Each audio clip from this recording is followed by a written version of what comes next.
clean up around my lathe here.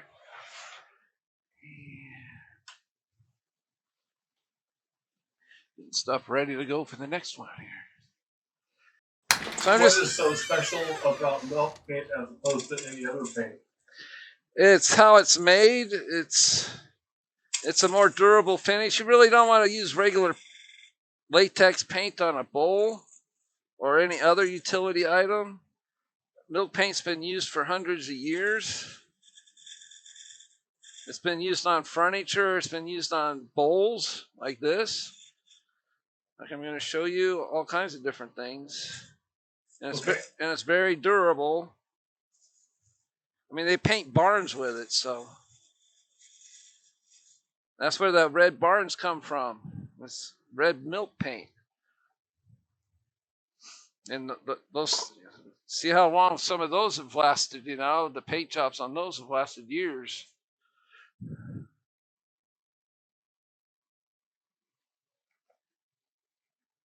So I'm just going to grab me a, where did I put those?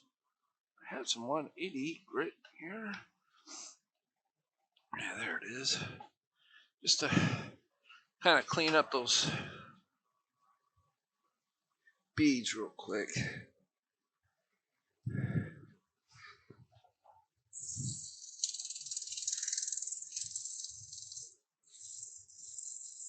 Are there any favorite brands? There's two brands. I get mine from the Milk Paint Company. Simple enough. www.milkpaint.com. They got all kinds of colors where you can actually mix the different powders. That's another thing too.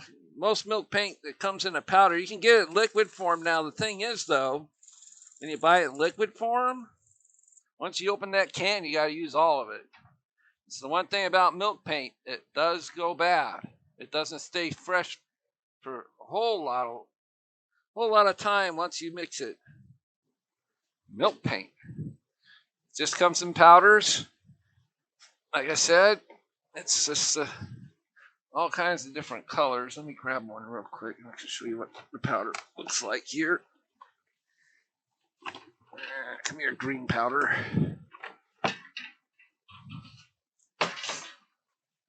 See, it's almost like a chalky type of powder. You want to break it before you add it to the water. You want to break up any larger lumps that might be in it, because it makes it harder to mix and it's lumpy. And you don't want to put the powder in the cup and then put water on top of it, because it just makes it a soupy, icky mess. It's sort of like plaster. You don't plaster, you add the powder to the water instead of water to the powder. That makes sense.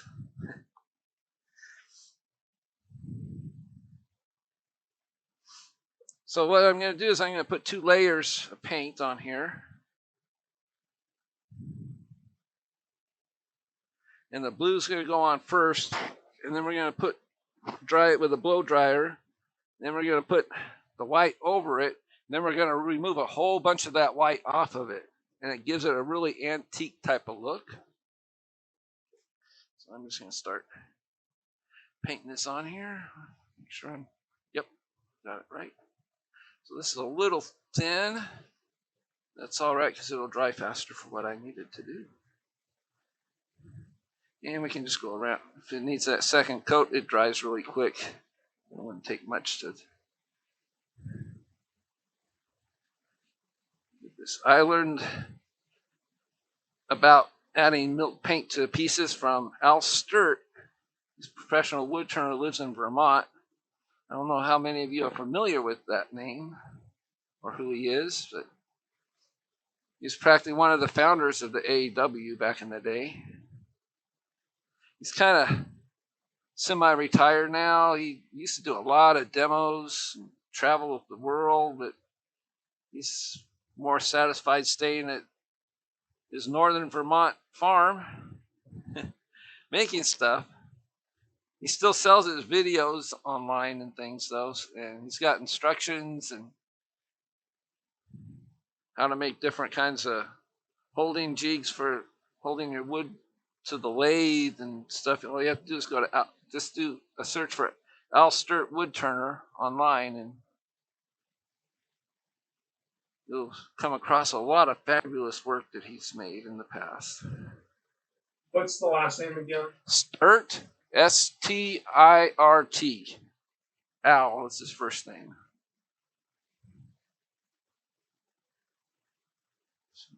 I'm just going to grab me my blow dryer, and I've seen the paint's going to lighten up when it dries, so that tells you a lot how fast it tells you when it's drying. And once it starts kicking in, drying, it goes pretty quick.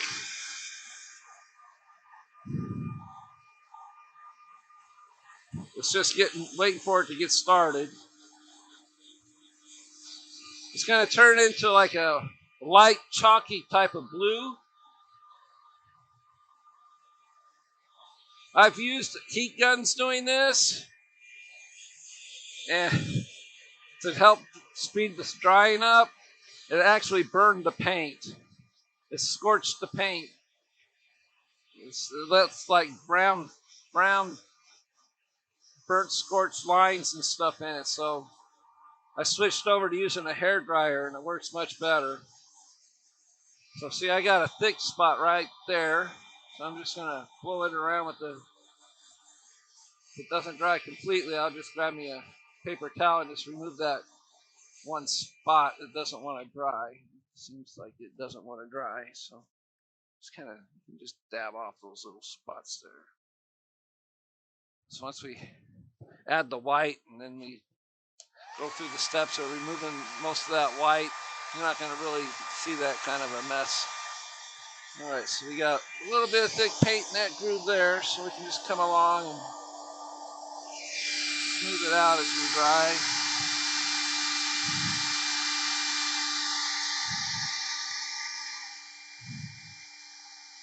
All right, so it doesn't look like I'm going to have to add that white or a second coat after all of the blue. So I'm just going to go ahead and put the white on now. And the piece is warm, so it might hopefully dry faster. And the reason for the grooves is when we sand this off, take most of the white off, it's going to leave white paint down in those grooves. It's going to leave some on the top surface too, but it's going to leave like white lines down in those grooves, and that's what I'm shooting for. You just don't want the milk paint to get built up into those grooves, so we're just going to get a lot of that paint off the brush. We'll come back around. Now this we might have to put a second coat on. I'm not sure. We just want to make sure those grooves are full, but not too full.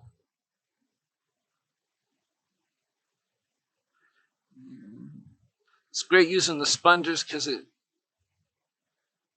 just moves that paint around. You can slide that tip of that brush right into those grooves, and just if there's any buildup, it's kind of a brush using foam gets it out of there in a hurry.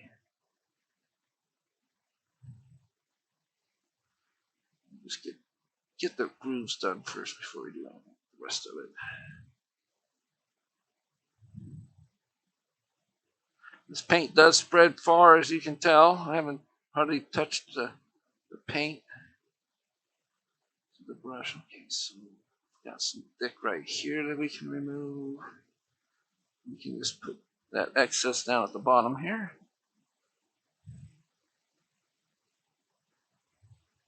We got a lot of excess right in here. But grab the paper towel, clean that up. I'm not sure yet. Want to get it before it dries in those grooves, that's for sure. Unless you gotta get a toothpick and pick it out. So you can see it's already kind of making a kind of an antique-y look just by putting the white over the blue. You don't want a really thick layer. So we're going to be taking a lot of it off. That's too much paint.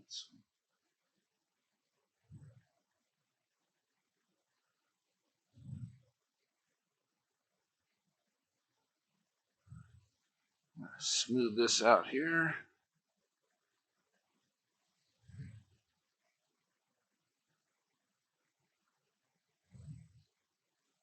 And I kind of get an even coat going if you can. Kind of dabble away some of the excess off the brush before you apply it. Kind of even the coat out a little bit here. The gaps might be showing.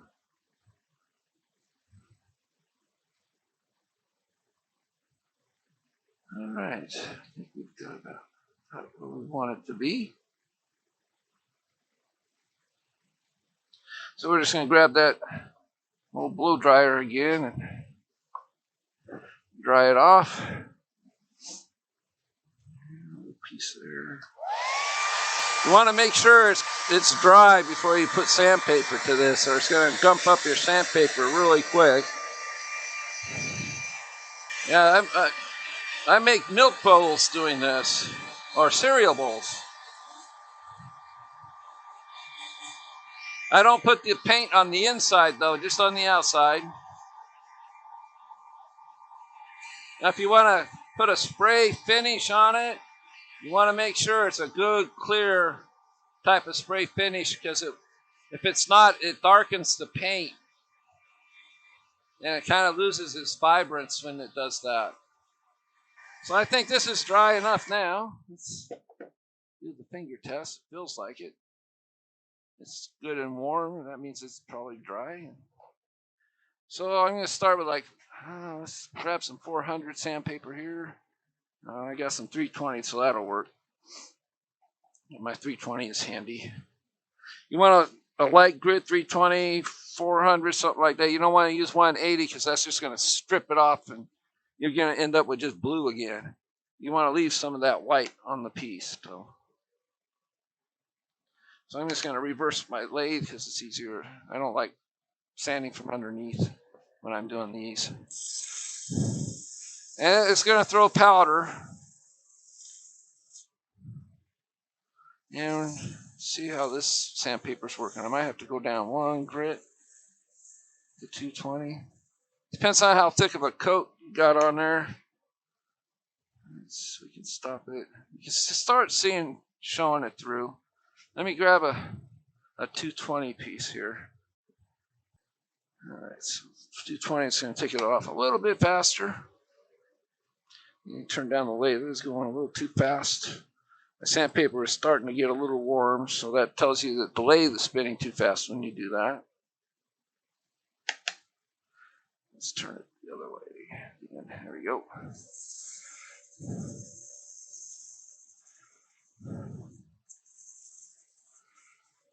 Okay, and you'll be able to see the blue start to show through when you're sanding.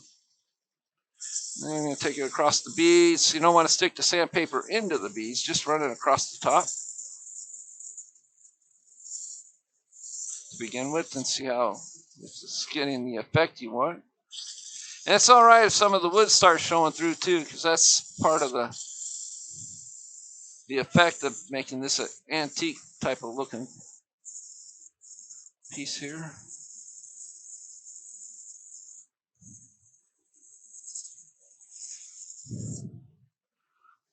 Yeah, for these, I just usually just use a clear shellac. You don't want to use an amber shellac, that's what's mostly sold in the hardware stores.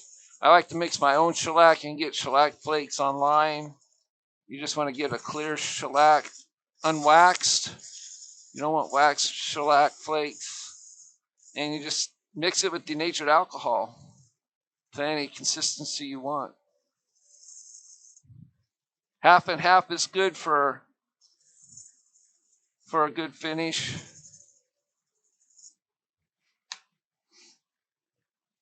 Well, as you can see, see, see, it's getting all this effect in there. Notice how it's looking like an antique bowl, right? Again, some of that wood is showing through, which is fine because we will finish it, not today, but with just a shellac finish, just a couple of coats of that, and it'll be really good to go. I like some of the wood to show through. That means it's, if it's sitting in your cupboard, it looks like it's been used a lot. People have handled it. And it's almost like having an instant antique. So that's the fun of milk paint. So I'll see you all later.